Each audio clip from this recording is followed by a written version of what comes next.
ఇక్కడ ఒక బబ్లు ఉన్నాడంట కదా కూడా ఒకడు తెలుసా బబ్లు నిక్ నేమ్ ఇక్కడ ఒక పోలీస్ అధికారి బబ్లు అంటాడు ఆయన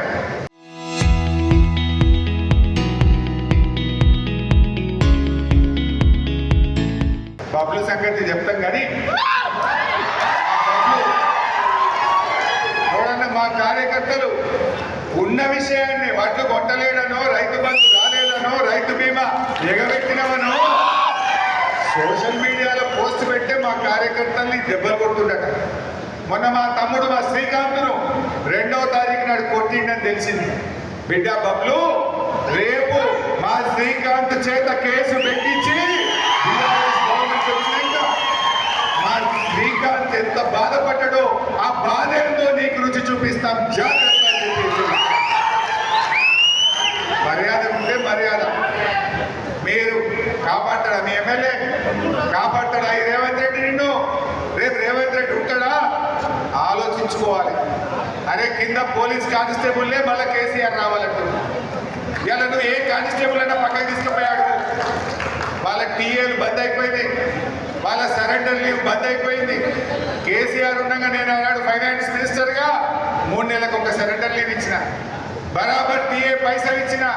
ఇవాళ రేవంత్ రెడ్డి వచ్చినాక పోలీసు వాళ్ళకి సరెండర్ లీవ్ లేదు టీఏ బిల్లు లేవు స్టేషన్ అలవెన్స్ లేదు అంతా ఆగమైపోయింది. నిన్న ఇవాళ ఆయన ఆరోగ్య భద్రత కూడా బంద్ అయిపోయింది.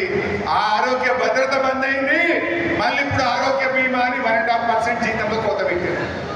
రేపు మీరు ఏమి డబ్బు పెట్టుకోకుంది కానిస్టేబుల్ల ఓట్లు పోలీసు వాళ్ళ ఓట్లు అన్నీ కూడా బీఆర్ఎస్కి పడతాయి. రైతుల ఓట్లు మనకే పడతాయి విద్యార్థుల ఓట్లు మనకే పడతాయి. అందువల్ల కొద్దిగా ధైర్యంగా ఉండండి. తప్పకుండా భవిష్యత్తు మనది. ఎవరు ఏది చేసినా కాంగ్రెస్ వాళ్ళకే మనకంటే మంచిగా అర్థమైంది. ఇంత అవుతుంది కదా ఒక్క మంత్రి అయినా తిరుగుతుండా ఒక్క మంత్రి అయినా వడ్ల కొనుగోలు కేంద్రాలకు వస్తున్నారా? మా మెదక్ జిల్లాలో అయితే ఒక్క మంత్రి రాలేయాలి. ఎందుకంటే వస్తే రైతులు తిరగబెట్టేట్టున్నారు రైతులు ఎగబెట్టేట్టున్నారు. అడ్డాకలు వచ్చే పరిస్థితి లేదు.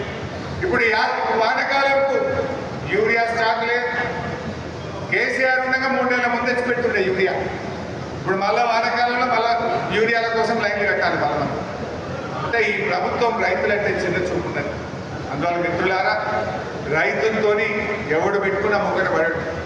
ఎక్కడో సామెత ఉంటుంది ఎద్దేడ్చిన వ్యవసాయం ముంగట పడది రైతు ఏడ్చిన రాజ్యం ముంగట పడదు అన్నట్టు ఇవాళ రేవంత్ రెడ్డికి మన తెలంగాణ రైతుల ఉసురు తాకక తప్పదు.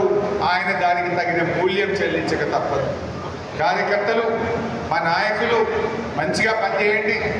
కొంచెం కొంతమంది అటు ఇటు అయింది వాళ్ళని మాత్రం మళ్ళీ తెచ్చుకునేది లేదు కష్టకాలంలో మనకున్నోడే దేవుడు. ఈ కష్టకాలంలో ఉన్న మా కార్యకర్తలే మాకు దేవుళ్ళు. ఈ కార్యకర్తలే మాకు నిజమైన బంధుమిత్రులు.